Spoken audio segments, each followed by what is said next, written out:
Why the Bible? Why should we read it? Why does it matter? Why is it important? Well, the Bible is like a treasure map.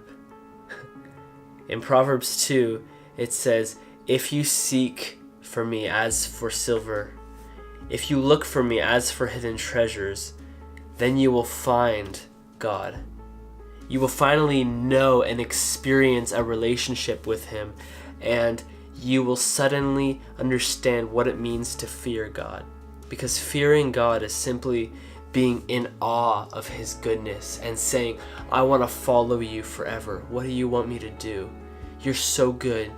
You are so loving. And not only are you loving, but you are love itself." And that's where it really comes to a head, is, are we going to follow God or follow self? See, the Bible gives us two choices. We can follow ourselves, where, I don't know about you, but when I followed my own ways, it was like I could never get it good enough. I was always insecure, afraid. I continually was comparing myself. When I chose God, all that began to fall away. When I chose God, it was like I started to no longer care what anyone thought of me. It just didn't matter anymore, because every time I would do something, I would look up at God and say, "Are you proud of me? Is that what you led me to do?" And he would say, "Well done. That's amazing. I'm so proud of you." Or he would say, "That's not what I called you to do." And we would have to walk that out. But God became my source of approval and my source of love. I think that if we get that as our source, if we get God as our source of love, our source of comfort, our source of wisdom, then we're set. We're like, we've got God, the one who spoke and the worlds were created. We've got him speaking to us, and actually him becoming our close friend. The one whose hands hold the stars comes down and says, "I want to be your close friend." And we can say yes or no. It blows my mind that we even think about it. Like, the one who spoke and the worlds were created says, "I love you and I want to be your intimate close friend. Will you let me into your life? I want to transform you so that you would be once again an image bearer that looks just like me." And all of a sudden, as we spend time with him, we become just like him. One step, and then another step, and then another step, and another step, until we look just like Jesus. We actually think like him and act like him. And now all of that starts with the Bible. Because see, the Bible is not the end in and of itself. The Bible is a book that leads you to God. Think of it as if it's a treasure map. Remember the analogy in Proverbs where it says, "Seek for me as for hidden treasures"? Well, the Bible is like the treasure map where we seek for God. The map is not the end. The treasure is the end. The treasure is the reason for the map. The map is not the reason.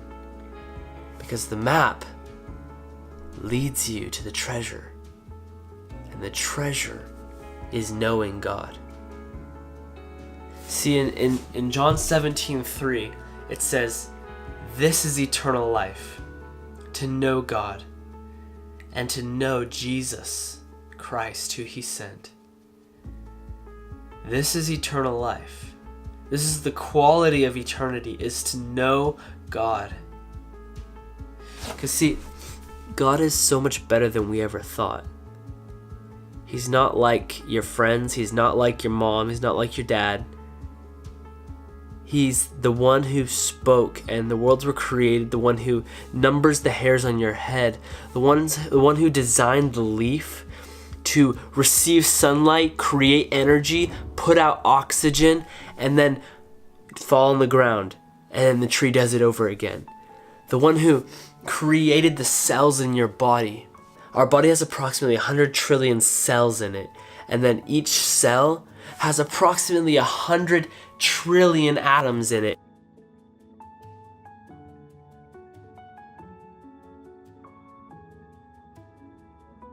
All working together so that we can do this, so we can eat and talk and think, and then there's the emotions, and then there's all of the joys and the sadness and all the different things we experience.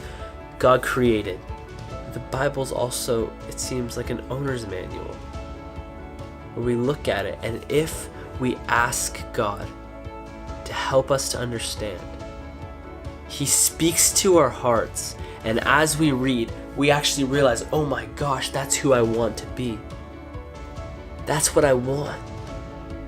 And as we realize that, we ask God for help, and He gives us His strength, and we start to live a life that we could have never imagined apart from God. We start to live a life that is full of love, full of gentleness, full of kindness, full of peace and joy.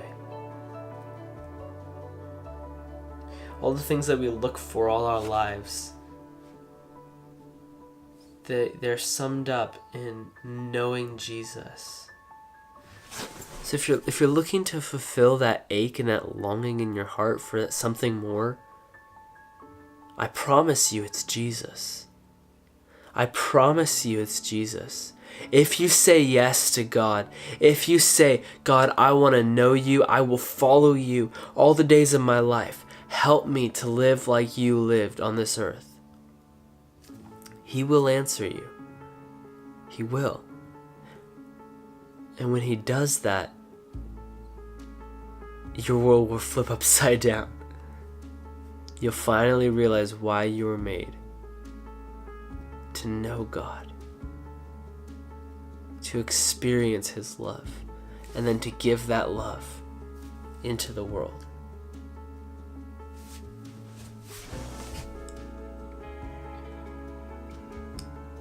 So the Bible is the map. It's the owner's manual. It leads us to God. And if you ask, you will receive. If you seek with all of your heart, you will find. If you knock, the door will be open to you. I know, because I've been there. I screamed in my car one day, God, if you're real, I have to know you. And He showed up. And it's so worth everything I've given to Him. He is the greatest, kindest friend in the universe, like ever, that I've ever experienced. He never leaves. Even if I mess up, even if I hurt His heart over and over, He's always there. So I encourage you to seek Him in His Word, to knock, to ask, and watch as you find the one who created you. And watch as your life is transformed forever. I'll be praying for you. You got this.